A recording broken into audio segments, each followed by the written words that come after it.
Il y a quelques semaines, il était le seul Africain à participer à la Fashion Week, la semaine de la mode qui se déroulait à Paris. Autodidacte et fervent défenseur du patrimoine textile africain, ses nouvelles créations sont un alliage de haute couture française et de matériaux issus du continent africain. Le grand couturier camerounais Iman Aïssi est notre invité ce soir. Soyez le bienvenu et merci d'être avec nous. Merci à vous. Vous êtes aujourd'hui un grand couturier renommé, pourtant votre parcours fut semé de quelques embûches. Racontez-nous le chemin que vous avez parcouru jusqu'au sommet de la mode aujourd'hui. Le chemin était très long. J'ai commencé par être danseur à l'époque, j'ai été mannequin.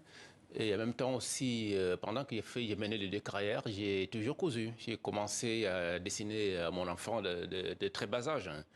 Et quand je me suis installé en France, j'ai fait le mannequinat, la danse et même quelques plateaux de cinéma pour faire les figurations dans certains films. J'ai continué toujours à cours dans entre deux temps de moments. Et puis voilà, la route était très, très longue, c'est pas été facile. Alors pour la petite histoire, vous êtes resté en France pendant une certaine période sans papier. Oui. Ouais. Et c'était pas évident du tout, pas facile. Agnup, c'est le nom de la collection printemps-été que vous présentiez fin janvier lors de la Fashion Week à Paris. Que signifie le mot Agnup? Alors Agnup, en général, ça signifie la beauté. Donc je voulais célébrer. C'est issu d'une langue au Cameroun, c'est bien oui, ça? Ça veut dire Agnup, ça veut dire la beauté en général, de la langue béti du centre du Cameroun. Donc c'est une manière pour moi de célébrer les langues et les dialectes d'Afrique. C'est pour ça que j'adore donner, quand je fais les collections, mes collections sont toujours thématiques avec des noms africains, des noms dans ma langue natale. Et c'est pour célébrer tout ce qui nous accompagne dans nos vies, la nature, les choses, les petites choses simples qui nous entourent et tout ça, qu'on ne fait pas forcément attention, quoi. Quelle est la spécificité de votre nouvelle collection? Alors c'est les tissus, c'est les idées, c'est les couleurs, c'est la nature, c'est des personnages. C'est les tissus africains que j'adore, que j'aimerais que le monde découvre de plus en plus. Je pourrais parler du raffia, je pourrais parler que vous avez juste là. Tout à fait, c'est mes gris-gris éternels. Votre nouvelle collection porte-t-elle un message? Ah bien sûr, bien sûr. Quel est-il? Le message, c'est l'Afrique est debout, l'Afrique a du talent en Afrique. Et la matière africaine répond aussi au luxe international. Donc c'est à nous-mêmes les Africains qui devons promouvoir cela, raconter des belles histoires, les histoires qui intéressent au monde en sachant qu'il y a des codes dans le luxe qu'on doit respecter.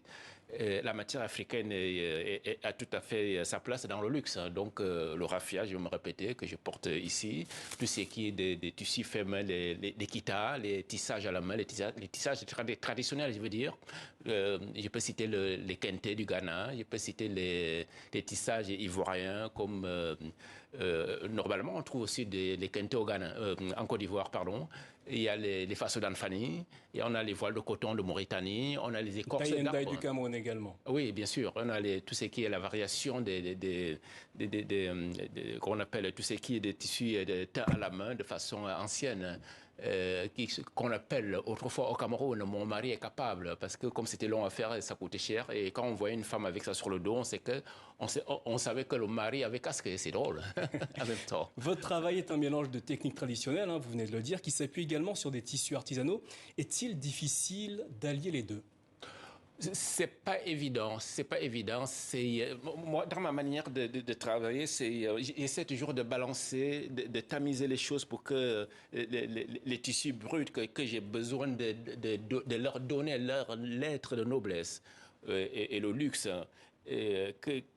j'essaie toujours de trouver un juste milieu pour avoir ces tissus-là bruts et que je puisse les placer dans le monde du luxe avec les détails, des coupes simples, mais avec des finitions impeccables.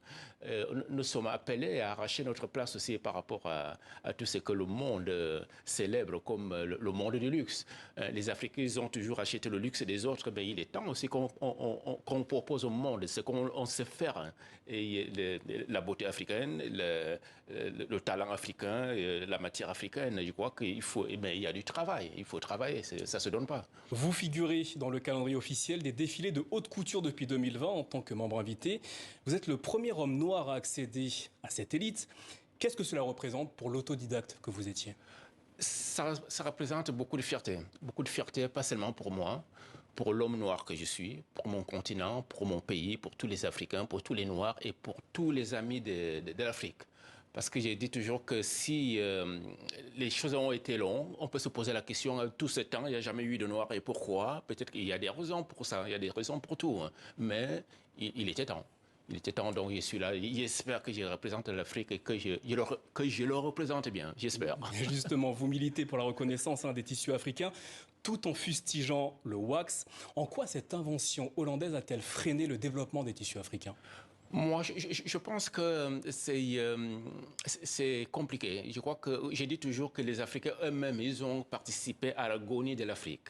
Parce qu'on a trop acheté, on a oublié ce qui nous appartient, nos biens, notre héritage pour s'approprier des choses des autres. Je ne sais pas si vous comprenez ce que je veux dire. Je vous suis absolument. Donc, j'amène pas le wax, je ne fais pas un procès au wax, c'est une question d'identité. On doit savoir que l'Afrique a toujours eu son propre patrimoine textile qui existe. Il faut que le monde, ceux qui ne le connaissent pas, le monde entier doit le découvrir. Et c'est aux acteurs de la mode, les créateurs de mode, qui doivent faire la promotion de ça. La reconnaissance des nombreux tissus africains que vous venez d'évoquer peut-elle avoir lieu sans une réelle volonté des dirigeants africains et africaines? Il faut absolument, ils doivent s'impliquer. Parce que c'est une question je crois que c'est une question d'éducation, de vouloir aussi. On va dire par exemple, le coton est fabriqué en Afrique. Moi aujourd'hui, on a du mal à obtenir du beau coton en Afrique. Nous sommes obligés d'aller acheter chez les autres. Et quand on achète chez les autres, alors que ça vient de l'Afrique, parce que c'est pas transformé sur place. Il y a eu beaucoup d'usines dans l'ancienne époque, les années 60, 70 et 80, et ainsi de suite, qui ont fermé. Aujourd'hui, la plupart des usines qui existent, je ne sais pas si ça fonctionne comme il faut. Il n'y a pas eu de formation, il n'y a pas eu, comment je peux dire ça, ils n'ont pas modernisé certaines usines ou formé les gens qui pouvaient prendre le relais d'après. C'est pour ça que la filière du coton a des problèmes en Afrique.